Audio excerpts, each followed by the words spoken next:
오늘 복음과 복음의 결과라는 메시지로 우리 함께 말씀을 좀 나눠보도록 하겠습니다. 제가 원래 평소에 이렇게 칠판을 쓰는 스타일은 아닙니다. 근데 이 복음 시리즈 할 때 매년 1월 달에는 이제 복음 시리즈로 시작이 되고, 복음 시리즈는 저희 어떤 중심이 되는 메시지이기 때문에 좀 써가면서 말씀을 나누어 보도록 하겠습니다. 우리가 이제 기본적으로 생각을 해야 될 게 뭐냐면은 복음이 소식이라는 것입니다. 복음은 가르침이나 조언이 아니라 복음은 소식입니다. 그러니까 소식을 들을 때는 그 소식에 대해서 뭔가 내가 그 소식에 순종해야지, 그 소식은 참 유익하다라는 반응보다 기쁜 소식의 가장 기본적인 반응은 기쁜 반응입니다. 그렇죠?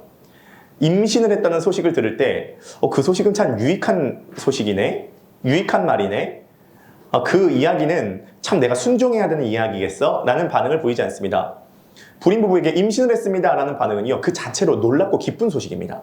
그러니까 복음이라는 것은 기쁜 소식이라는 건데요. 자, 우리가 지난주에 그 말씀을 나눴다고 한다면 이 복음 시리즈의 첫 번째 시간이 복음과 복음의 결과에 대해서 오늘 말씀을 나눠보도록 하겠습니다. 제가 이 복음과 복음의 결과를 복음 시리즈의 첫 번째로 놓은 이유가 있습니다. 그게 뭐냐면 저는 좀 뭉뚱그려서 이렇게 말씀을 나누는 것을 좀 지양합니다. 그러니까 정확하게 뭔지를 알고 우리가 신앙생활을 할 필요가 있습니다. 자, 지금부터 성도님들께서 많은 목사님들의 설교를 들으시고 좋은 말씀을 많이 들으실 겁니다. 좋은 말씀을 많이 들을 때 이 말씀이 어디에 해당되는 말씀인지를 알고 듣는 것은 매우 중요하다고 볼 수 있겠습니다. 왜냐면은 이런 것 같아요. 말씀을 많이 듣는데 정확하게 해당되는 그 카테고리가 어딘지를 모르면 이 말씀이 증발되는 경우가 참 많이 발생을 하는 거거든요. 그래서 제가 좀 보장드릴 수 있는 것은 복음 시리즈를 듣고 난 다음에 복음이 무엇인지 구분하고 분별할 수 있는 능력이 반드시 생기게 되실 겁니다. 제가 왜 카테고리를 좀 나누는 것을 좋아하냐면요, 우리가 쇼핑몰에 들어갔을 때도 그렇잖아요. 딱 나누어져 있잖아요, 카테고리가. 상의, 하의, 속옷, 액세서리, 그 다음에 또 뭐 있죠? 음식이요? 가전제품이요? 쇼핑몰. 옷 쇼핑몰. 들어가 보신 적이 없어서 모르시군요. 네, 상의, 하의, 그 다음에 속옷, 액세서리 이렇게 나누어져 있습니다. 네, 쇼핑몰 안 들어가 보셨어요? 옷 사는 쇼핑몰? 네. 머리는 오늘 잘하고 오셨네요, 심혜정 권사님. 네. 그래서 그렇게 정확하게 성경도 나누어서 생각을 해볼 수 있는 것은 중요하다라고 볼 수가 있겠습니다. 그래서 복음과 복음의 결과를 구분하는 것은 좀 중요하다라고 볼 수가 있겠는데요. 네. 이게 복음이고요.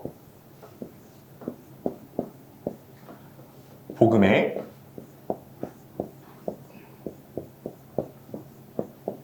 결과입니다.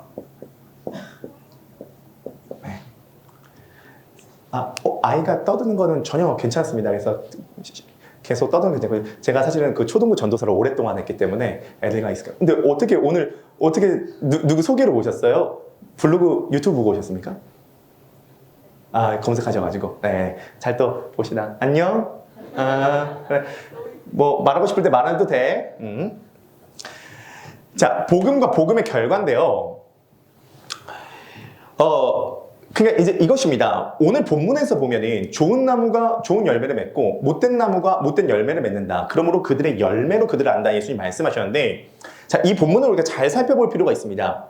이 본문을 보면 우리가 그러므로 우리가 열매를 잘 맺어야겠다라는 생각을 갖게 되는데요. 실제적으로 이 본문의 핵심은요, 좋은 열매를 맺어라도 있지만 더 본질적으로는 나무가 바뀌지 않으면 절대 열매를 맺을 수 없다는 겁니다. 자, 예를 들어서 보겠습니다. 자, 배나무 사진 한번 보여주시겠습니까? 여기 배나무가 있습니다. 이 배나무가 사과 열매를 맺을 수 있는 가능성이 있을까요? 없을까요?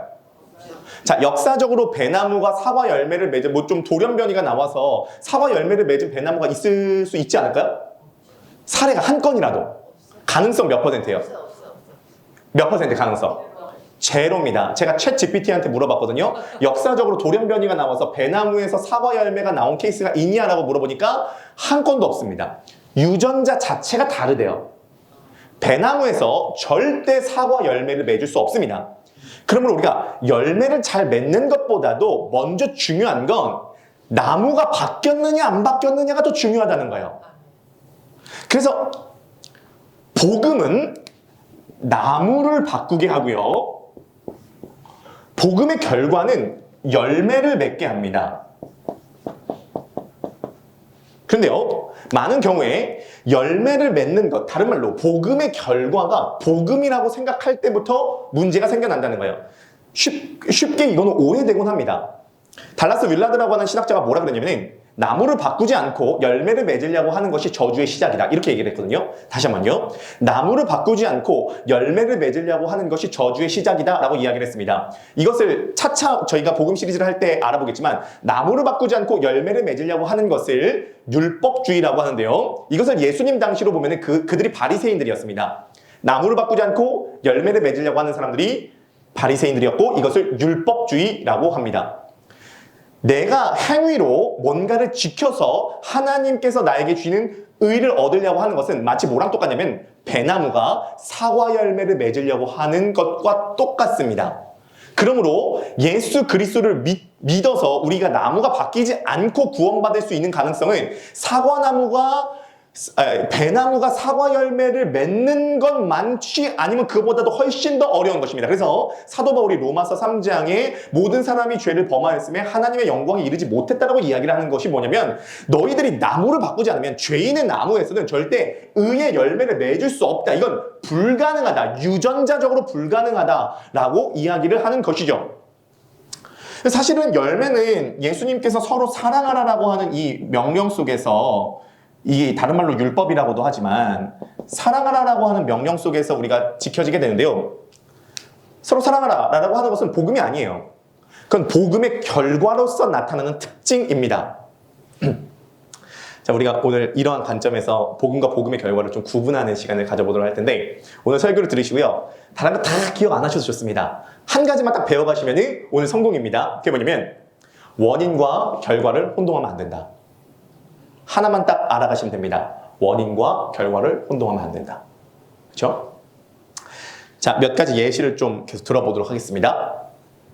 나무와 열매는 분명히 구분되지만 연결됩니다. 복음과 복음의 결과는 분명 구분되지만 연결돼요. 자, 예를 들어서 복음은요.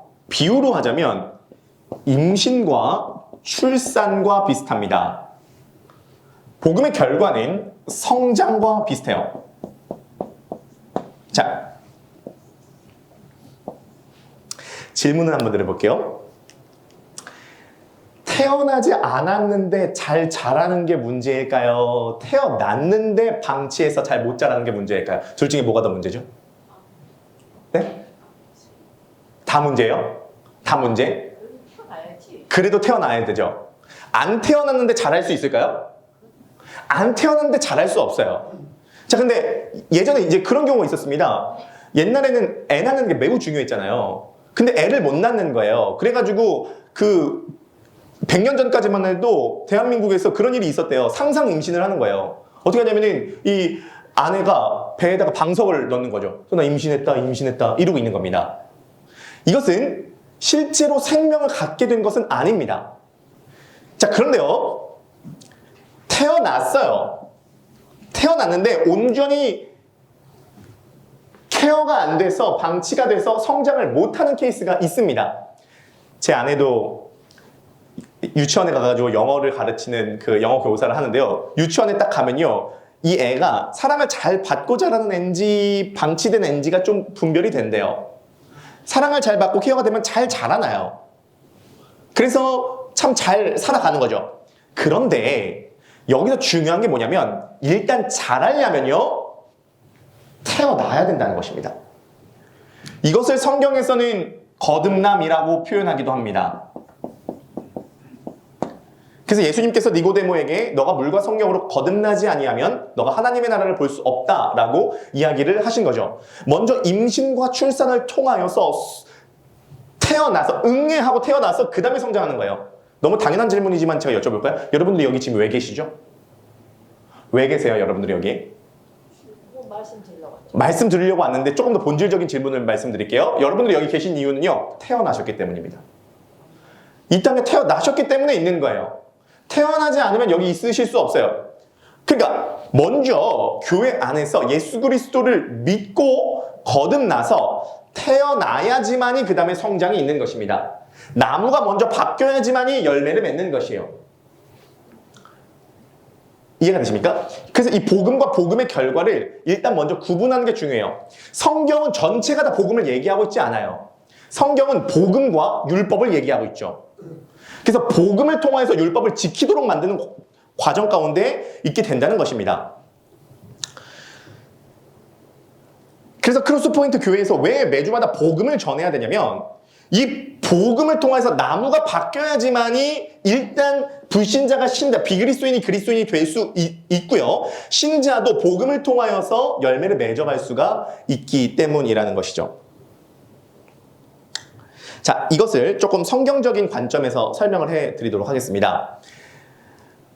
구약에 보면요, 이스라엘 백성들이요 430년 동안 이집트에서 노예살이를 합니다. 그렇죠? 자, 그들이 430년 동안 노예살이를 하면서 엄청 불어났어요. 남자만 60만 명, 전체 200만 명이었습니다. 근데 그들이 파라오 밑에서 너무 고역이 심하니까 하나님께 부르짖습니다. 우리를 구출해달라고. 그래서 하나님께서 모세라고 하는 선지자를 이집트에 보내십니다. 이집트에 보내셔서 모세가 파라오에게 얘기를 하는 거죠. 내 백성을 돌려주시오. 근데 파라오가 이 얘기를 듣지 않아요. 왜 듣지 않냐면 파라오가 왜 이스라엘 백성들을 한 번에 노예에서 탈출시켜주지 않았냐면 이유는 간단합니다. 이건 지금 감정적 문제가 아니었어요. 그때 당시 이집트 전체의 경제를 바치고 있었던 게 이스라엘의 60만 명의 노예들이었습니다. 그래서 이들이 빠지면 너네 너무 얄미워. 아까운데 이게 아니라 이들이 빠지면 지금 이집트 경제 자체가 와르르 무너지는 거예요. 그래서 파라오가 죽기 살기로 이걸 막았던 이유가 뭐냐면 그래서 이것을 막았다는 것이죠. 하나님께서 모세를 통하여서 10가지 재앙을 일으키십니다. 그래서 이건 하나님께서 행하신 일이죠. 첫 번째, 두 번째, 세 번째. 그래서 물이 피가 되고 메뚜기, 그 다음에 이 독종, 주일학교 좋은데 나오신 분들은 다 이거 아시죠? 10가지 재앙 막 외우고 그러잖아요. 주일학교에서요. 네, 그래서 개구리, 이 독종, 물이 피가 되고 뭐 이런 거 하게 됩니다. 자, 그런데 중요한 게 9번째 재앙과 10번째 재앙입니다. 혹시 기억하실지 모르겠습니다. 9번째 재앙이 뭐냐면 온 땅에 어둠이 3일 동안 내리는 겁니다. 기억나십니까? 온 땅에 어둠이 3일 동안 내리는 겁니다. 그게 9번째 재앙이고 잘 기억하세요, 요것. 그 다음에 10번째 재앙이 뭐냐면 이집트에 있는 모든 큰 아들이 죽는, 장자가 죽는 재앙인데요. 하나님께서 뭐라고 말씀하시냐면은 모세를 통하여서 어린 양을 잡아서 문 지방에다가 피를 바르면 죽음의 신이 그 피를 보고 사진 한 번만 보여주겠습니까? 네, 이 문지방에다가 피를 바르면 죽음의 신이 이 피를 보고 넘어간다라고 이야기를 합니다. 자, 그래서 이스라엘 백성들이 어린 양을 잡아서 문설주에 바릅니다. 그리고 이 안에 들어가니까 죽음의 신이 넘어갔습니다. 이것을 기념하는 절기가 유월절인데요. 이 유월절을 이제 영어로 하면 Passover, 넘어간다라는 뜻인데 히브리어로 이걸 페사흐라고 합니다. 한번 따라해 주실까요? 페사흐. 네, 이런 거는 조금 상식으로 알아두시면 좋을 것 같습니다. 페사흐. 유월절은 히브리어로 페사흐인데요. 페사흐라는 말 자체가 뭐냐면 건너가다, 넘어가다라는 뜻이에요.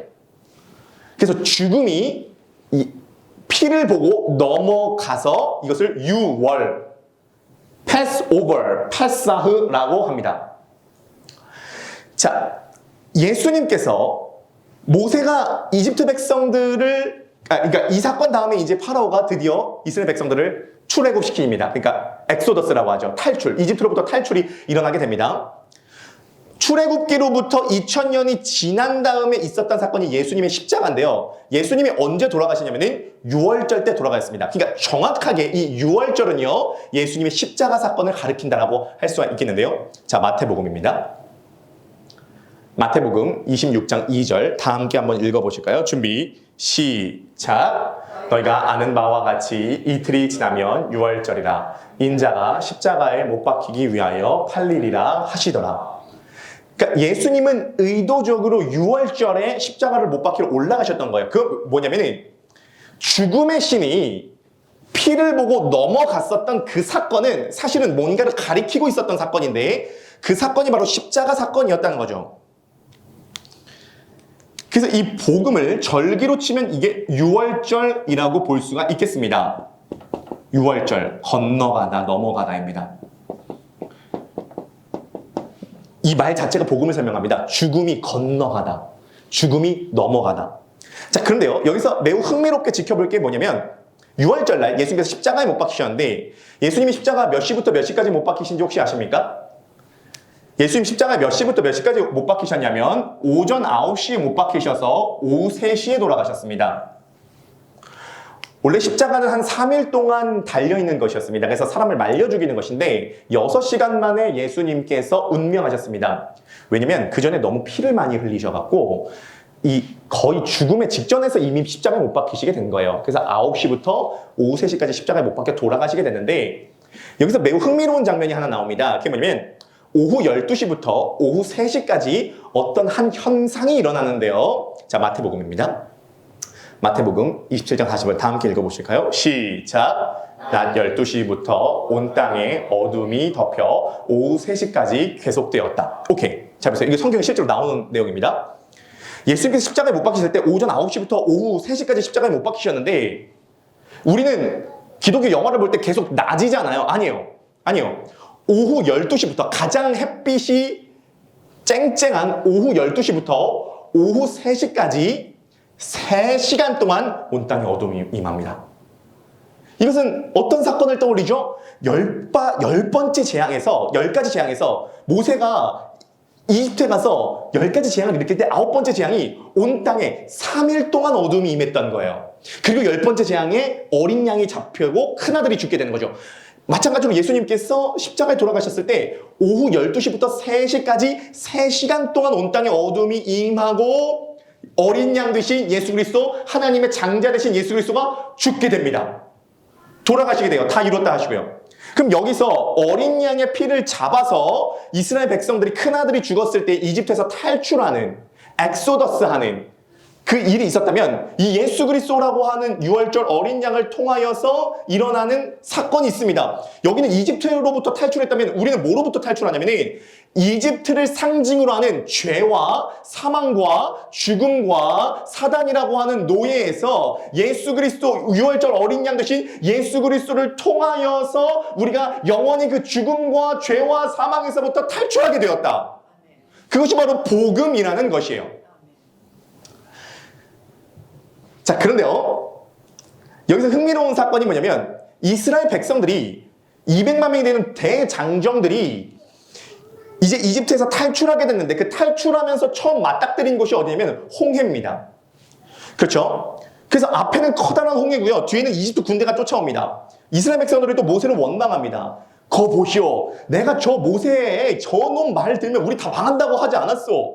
우리 이제 다 죽었어. 이제라도 이집트 군대에게 무릎 꿇고 빌어봅시다.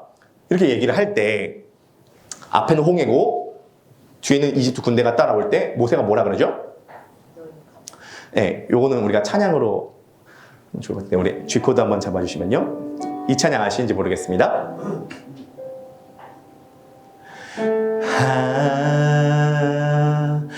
하나님은 우리의 피난처가 되시며 환난 중에 우리의 힘과 도움이시라.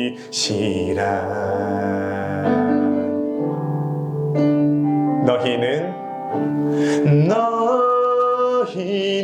가만히 있어 주가 하나님 되말지어다. 열방과 세계 가운데 주가 높임을 받으리라. 사랑합니다. 사랑합니다. 내 아버지 찬양합니다. 내 온 맘 다하여 선포합니다. 예수 그리스도 주님 오심을 기다리 너희는 가만히 있어 너희는 가만히 있어 주가 하나님 되말지어다 열방과 세계가 우은데 주가 높임을 받으리라.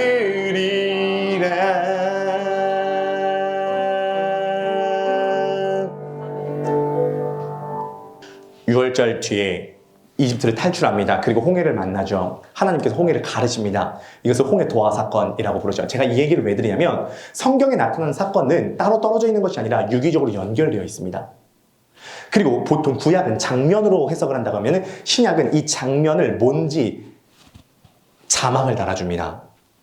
그러니까 마치 스페인 영화를 우리가 그냥 보면 이해하지 못하는데 자막을 달리면 뭔지 이해하는 것과 마찬가지입니다. 구약을 홍해 사건을 보면 하나님께서 위대한 일을 이루셨어 라고 생각하지만 아니에요. 실제로 이것은 어떤 사건을 가리킵니다. 이게 고린도전서에 해석이 되어 있죠. 우리 고린도전서 10장 2절입니다. 다 함께 읽어보실까요? 시작. 모세에게 속하여 다 불과 바다에서 세례를 받고. 그렇죠.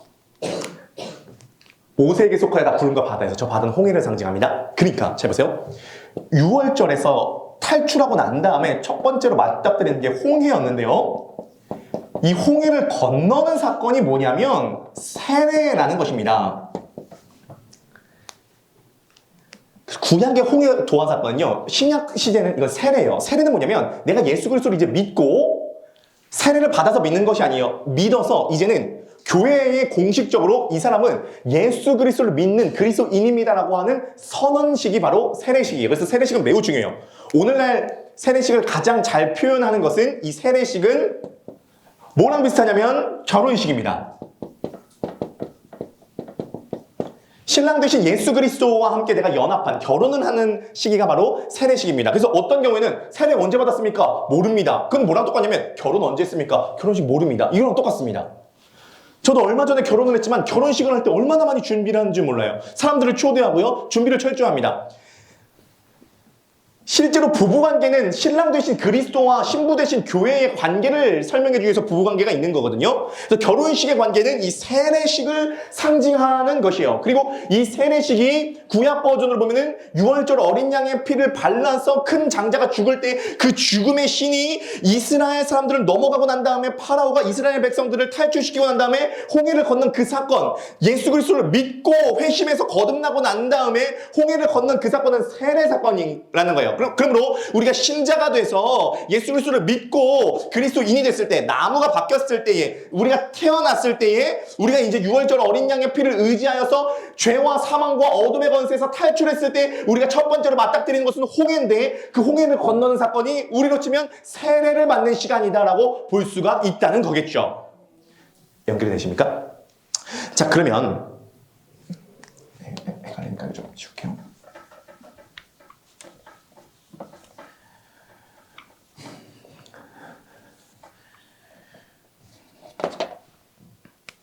그럼 이스라엘 백성들이 홍해를 건넙니다. 그럼 원래 가나안 땅으로 직접 바로 들어가야 되는데 이스라엘 백성들이 죄 때문에 가나안 땅으로 바로 못 들어갑니다.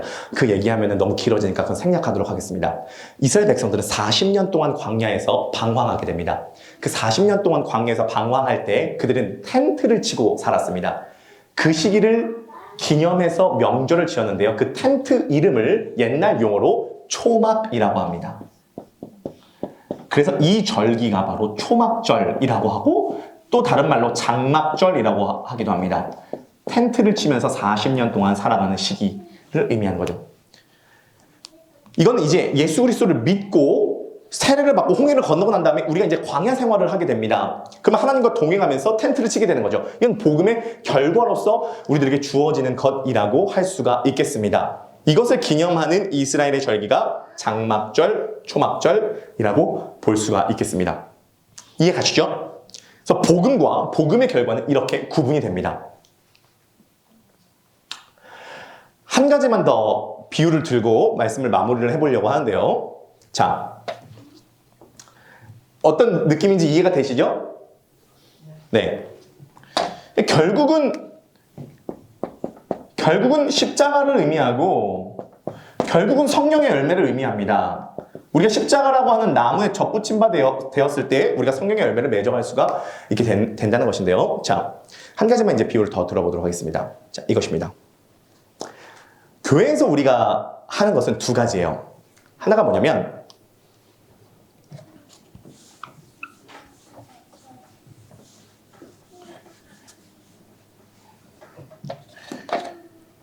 교회에서 하는 건 두 가지인데요. 하나는 미국 시민권을 따는 거고요. 하나는 영어를 배우는 겁니다.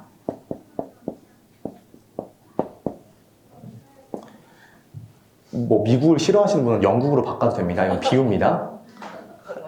네, 뭐 러시아로 바꿔도 돼요. 자, 이건 법적 문제고요. 이건 문화적 문제예요. 미국 시민권자가 되는 건 이건 법적 문제입니다. 이게 매우 중요해요. 이건 법적 문제입니다. 그래서 이건 한 번에 이루어지는 것이고 단번에 이루어지는 것입니다. 법이에요, 법. 자, 질문 한번 드려볼게요. 오늘 첫 번째 적용 질문인데요. 이 질문에 지금 한번 대답을 해보세요. 당신은 성자이십니까? 우리 적용 질문 첫 번째 거 한번 들어보시겠어요? 당신은 성자이십니까? 자, 우리 옆에 분 바라보시면서 한번 물어보세요. 당신은 성자이십니까? 자, 그러면 yes or no 대답해 주세요. 당신은 성자입니다. 또는 성자가 아닙니다. yes or no 대답해 보세요. 네. No. No. yes. 그럼 근거가 있을 거 아니에요. 왜 no고 왜 yes예요? no는 누구시죠? 난 성자가 아니다. 성자는 예수님 성자를 한 거 아니에요? 예수님을 성자라고 하고 보통 뭐 마더 테레사 수녀 정도는 돼야 되는 거죠. 그렇죠? 그래서 정유중 선생님께서 워낙 성품이 좋으시고 섬기는 걸 잘하시지만 성자 수준까지는 발바닥. 자, 그럼 질문을 바꿔볼게요. 당신은 그리스도인이십니까? 그쵸? 당신 그리스도인이십니까? 그것도 약간 애매하신 분들도 계신 것 같아요. 자, 옆에 바라보시면서 당신 그리스도인이십니까? 물어보세요. 그리스도인 예스. 예. 자, 그러면 성자는 노, 그리스도인은 예스. 자, 혹시 그러니까 여러분들이 아직 복음에 대해서 오해하고 착각하시는 분이 많이 있습니다. 자, 많이 있어요. 일단 결론부터 말씀드리도록 하겠습니다. 당신이 만약 그리스도인이라면 당신은 성자입니다. 당신 성자예요. 자, 이걸 이해해야 됩니다. 실제로 성자라고 하는 말이 영어로 saint고요. 다시 번역을 하면 성도라는 뜻입니다. 성도라는 말 자체가 성자라는 뜻이에요. 영어로 하면 saint 같습니다. 자, 그러면 우리가 착각하고 있는 것 중에 하나가 뭐냐면 당신은 그리스도인입니까? 라고 물어봤을 때 많은 사람들은 이렇게 대답할지도 모르겠습니다. 긴가민가 하신 분 이렇게 대답하실 거예요. 아직 그리스도인이라고 하기에는 충분하지 않은 것 같습니다. 그리스도인이라고 불리기에는 좀 온전하지 않은 것 같습니다. 저 뭐 술 한잔도 하고요. 저 마음에 좀 이런 문제도 많고요. 분노도 욱도 잘하고요. 주일도 가끔 빠지고요. 저는 뭐 헌신하는 것도 없고요. 나는 그리스도인이라고 불리기에는 아직 충분하진 않는 것 같습니다. 라는 표현을 만약에 쓰시거나 이와 비슷한 생각을 갖고 계신다면 여러분들은 아직도 복음이 뭔지를 모르고 계실 가능성이 큽니다. 복음을 착각하고 계신 거예요. 자꾸 복음을요, 내 상태와 연결 지으려고 하신다는 거예요. 이거를 이해하는 것이 필요합니다. 사실 복음은요, 노력이 필요 없는 것이 뭔지를 이해하는 노력이 필요해요. 제가 깨달았어요. 다시 한번요. 복음은요, 노력이 필요 없다라는 것이 무엇인지 이해하는데 노력이 필요합니다. 자, 다시 한번요. 우리는 왜 성자냐면요, 우리의 상태에 따라서 성자가 아니라 복음은 뭐냐면요, 내가 예수 그리스도를 믿을 때 예수 그리스도와 연합한다는 거예요. 그러므로 어떤 의미에서는 나는 여전히 죄인이지만 어떤 의미에서는 내가 예수 그리스도와 마찬가지로 존귀하고 아름다운 존재가 되었다는 겁니다. 아멘. 아멘이십니까? 그러므로 여러분들은 만약에 예수 그리스도를 믿으신다면 여러분들은 성자예요. 신학적 용어로 써서 죄송합니다. 신학적 용어 하나만 쓰도록 하겠습니다. 당신은 그리스도인입니까? 라고 얘기를 할 때 나는 아직 충분하지 않는 것 같습니다. 잘 모르겠습니다. 라는 표현을 쓴다면 여러분들은 여전히 복음과 복음과 복음의 결과에서 신학적 용어 하나만 쓰겠습니다. 여러분들은 여전히 칭의와 성화를 헷갈리고 계시는 겁니다. 이거를 헷갈려하는 그리스도인이 어마어마하게 많다는 것을 제가 깨닫게 되었습니다. 이건 상태적인 문제예요. 이건 법적인 문제라고요. 그래서 미국 시민권이 되는 건 내가 영어를 잘하든 못하든, 여러분들 지금 이러신 거예요. 여러분은 미국 시민권자입니까? 근데 영어를 잘 못하거든요. 내가 영어를 잘 못하는 거 보니까 미국 시민권자인지 아닌지 잘 모르겠습니다. 이런 건 없어요. 미국 시민권자로서 영어를 못하는 건 부끄러운 일인 거죠. 그건 부끄러운 일인 거지 그게 법적인 문제는 아니라는 거예요, 지금. 왜 제가 자꾸 법적인 문제를 하냐면, 자, 잘 보세요. 구약과 신약이라는 것 자체, 구약, 신약이라고 하는 것 자체가 여기 약이 있잖아요. 여기 약이 계약 같은 거란 말이에요. 계약은 이 말 자체 안에 법의 문제를 포함하고 있어요. 그래서 사실은 성경을 성경은 하나님께서 우리에게 주신 사랑의 편지다. 맞는데요. 실제로 성경은 계약 문서입니다. 계약서예요, 계약서. 그래서 예수 그리스도를 믿으면 법적으로 시민권을 획득하게 될 수 있다가 성경에서 이야기하고 있는 거라고요. 빌립보서 한번 들어주시겠습니까? 빌립보서 3장 20절입니다. 다 함께 시작. 그러나 우리의 시민권은 하늘에 있는지라 거기로부터 구원하는 자 곧 주 예수 그리스도를 기다리노니.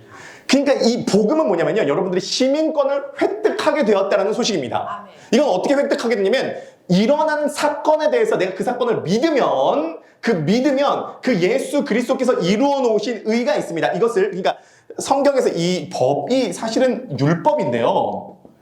이 율법을 다 지켜야지만이 우리가 어떤 법적인 자격 조건이 형성이 되는데, 인간은 죄인이기 때문에 이 법적 조건을 다 충족시킬 수 없습니다. 그래서 그리스도께서 이 땅에 인간의 몸을 입고 오셔서 33년 동안 사신 것은 구약 성경에 나타난 613가지의 율법의 요구를 다 이루시려고 하신 거예요. 그래서 예수님께서 마태복음에서 내가 율법의 마침이다, 내가 율법을 완성하러 왔다는 것은 율법의 모든 요구, 인간이 지킬 수 없는 율법의 모든 요구를 다 지키셨다는 건데, 이건 복음과 율법에서 더 자세히 얘기를 드리겠지만, 율법을 다 지킨 사람은 신명기 28장의 근거에서 들어와도 복을 받고 나가도 복을 받아야 되는 게 그건데, 예수님은 율법을 다 지키신 분인데 율법을 지키지 못할 사람이 받은 저주를 받으신 건데, 그 저주를 받은 사건이 십자가인 거예요. 그러면 예수님은 지금 33년 동안 공생의 사역을 하시면서 율법을 지키신 이 의의가 남았잖아요. 왜냐면 예수님은 율법을 지키지 못한 사람이 받은 저주를 받았으니까요. 그러면 이 율법을 지키는 이 의의는 어디로 가냐면 예수 그리스도를 믿는 신자에게 전가가 된다는 거예요.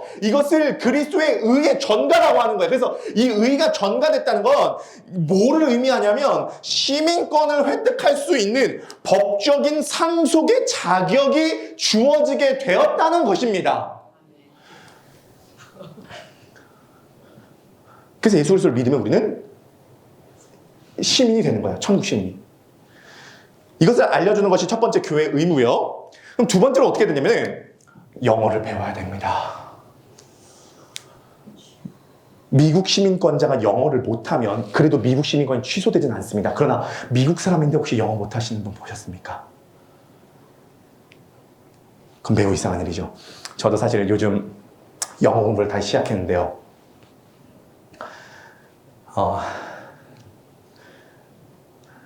저는 사실 유학을 꿈꿨잖아요. 그래서 시험 쳐가지고 점수도 받았거든요. 꿈에 부풀어서 이제 준비하고 있는데, 아무튼 갑자기 이렇게 개척을 하게 돼가지고 말씀을 나누고 있는데, 나는 이제 미국 갈 일도 없는데 김포 시민인데 영어 뭐하러 하냐, 완전히 그냥 구겨서 접어놨다가 해놓은 게 아까워가지고 올해부터 다시 영어 공부를 하고 있습니다. 저는 영어 영화로 공부하거든요. 영화 한 줄 하면은 그거 따라 배우고, 한 줄 하면 따라 배우고. 그래서 제가 여태까지 영화 4편을 암송했습니다. 영어 4편을 암송했어요. 애니메이션도 암송하고. 근데요, 요번에 크리스마스 때 아내와 함께 집에서 영화를 보는데요, 사실 제 취향은 오징어 게임입니다. 이렇게 피가 낭자하고 총 쏘고 이런 거 하는데, 저희 아내는 너무 퓨어해가지고 그런 걸 못 봐요. 그래서 어쩔 수 없이 크리스마스 때 애니메이션 디즈니 3편을 봤습니다. 라이온킹, 미녀와 야수, 네, 그 다음에 라이온킹 2, 이렇게 애니메이션 3편을 봤는데요. 네, 영화 취향을 맞추려고 하다 보니까 디즈니밖에 없었습니다. Beauty and the Beast, 네, 미녀와 야수 이렇게 봤는데요. 제가 이거 보면서 굉장히 신기했는데요. 영어를 하다 보니까 디즈니 애니메이션은 영어가 좀 쉽잖아요. 다 들리진 않는데요. 중간중간에 희한하게 영어가 들어와요. 무파사 이런 거 막 들어와요. 영어 단어가요. 자, 봐보세요. 희한하게요. 복음에 대해서 익숙하지 않았을 때는요. 생활할 때 복음이 안 들리거든요. 근데 희한한 게 있습니다. 시민권을 따고 복음을 배우면요. 이상하게 복음이 어느 순간 더듬거리지만 들려요. 영화를 보면서도 이거 복음의 내용인 것 같은데, 희한하게 드라마를 보면서도 이거 복음인 것 같은데, 저 문장은 예수 그리스도의 복음의 어떤 측면을 설명하는 것 같은데, 우리가 다 들리진 않아요. 영어 소리가 다 들리지 않는 것처럼 다 들리잖아요. 떠듬떠듬이지만 들려요. 그리고 떠듬떠듬이지만 영어를 말하게 돼요. 떠듬떠듬이지만 복음을 말하게 돼요. 제가 지금 보고 있는 책이 복음의 언어라고 하는 책입니다. 근데 이제 번역이 좀 잘못되는데 원제가 뭐냐면 Gospel Fluency. 직번역을 하면 뭐냐면 복음의 유창함입니다. 그 책 우리 이제 추천 도서에도 있는데요. 추천 도서에 있지만 아무도 읽지 않지만 좀 봐보세요. 복음의 언어. 그 복음의 언어에서 하는 얘기가 뭐냐면 우리는 복음에 유창해져야 된다. 복음을 듣고 복음을 말하고 복음을 살아내고 복음적으로 생각하고 복음적으로 바라보는 것이 유창해져야 된다. 바꿔서 얘기해서 우리가 미국 시민권을 땄다면 예수 그리스도의 행하신 이 법적 근거로 우리가 예수 그리스도 연합해서 하나님의 상속자가 됐다면 이제는 영어 배워야 된다는 거예요. 복음적으로 듣고 복음적으로 말하고 복음적으로 생각하고 복음적으로 행동하는 것을 배워야 된다는 거죠. 그럼 교회 매주마다 옵니다. 매주마다 와서 깨닫게 되는 게 뭐냐면 영어를 잘하는 사람들이 있는 거예요. How are you? How doing? 영어를 말하는 사람들이 있는 겁니다. 환난 가운데 즐거워하는 사람들이 있어요. 자기를 내려놓고 희생하는 사람들이 있습니다. 되게 많이 가졌는데 겸손한 사람이 있어요. 가진 게 별로 없는데 당당한 사람이 있습니다. 복음을 말하는 사람들 봅니다. 영어 잘하는 것처럼. 그런 사람을 보면서 소망하게 됩니다. 나도 저 사람들처럼 영어 잘하고 싶어. 나도 저 사람들처럼 복음의 언어에 유창해지고 싶어. 라는 말을 하게 되는 것이죠. 이것이 바로 복음의 결과라고 할 수가 있겠습니다. 소망하기는 복음을 믿고 그리스도인이 되시길 바랍니다. 이건 내 상태와 상관이 없습니다. 이건 그냥 법적 선언입니다. 복음을 믿으면 우리가 그때 그리스도인이 됩니다. 하나님의 상속자가 됩니다. 그리스도인이신 분들은 복음에 유창해지시기 바랍니다. 미국 시민권자로서 영어를 못하더라도 시민권이 취소되는 건 아니지만 영어를 못하는 건 좀 부끄러운 일일 수 있습니다. 그리고 영어를 잘해야지만 이 미국의 문화를 훨씬 더 많이 받아들일 수 있듯 천국 시민으로서 복음의 언어에 익숙해야지만 천국에 있는 많은 것들을 우리가 누리고 향유할 수 있습니다. 결론입니다. 성경이 이야기하고 있는 것은 이것입니다. 복음과 복음의 결과를 구분하지만 이 복음의 결과 측면에서도 우리가 신자가 돼서 성장을 할 때도 필요한 것은 여전히 복음입니다. 왜냐하면 이 복음은 우리가 계속 순종할 수 있는 동기를 제공해 주기 때문입니다. 복음과 복음의 결과는 구분되지만 연결되고요. 복음의 결과로서 우리가 계속 성장해 나가는 과정 가운데서도 복음이 필요합니다. 왜냐하면 복음은요. 내가 자격이 없고 조건이 안 됨에도 불구하고 하나님께서 우리를 너무 사랑하셔서 그리스도를 보내주셔서 우리를 위해서 행해 주신 그 사건에 대한 소식이기 때문입니다. 우리는 자격과 조건을 묻는 이 시대에 자격과 조건을 묻지 않고 나를 사랑해 주시는 그리스도의 사랑을 우리가 보고 듣고 배우게 될 때에 우리는 그 그리스도를 위해서 순종할 수 있는 원동력이 거기서 제공됩니다. 그래서 신자에게도 여전히 복음은 필요하다라고 할 수가 있겠습니다. 바라기는 이번 복음과 복음의 결과 시리즈를 시작으로 이 복음 시리즈 때 우리 모든 크로스포인트 교회 성도님들 법적 시민권을 획득하신 것을 확인하실 뿐만이 아니라 복음에 유창해지실 수 있는 저 여러분 되시기를 주님의 이름으로 간절히 축복합니다.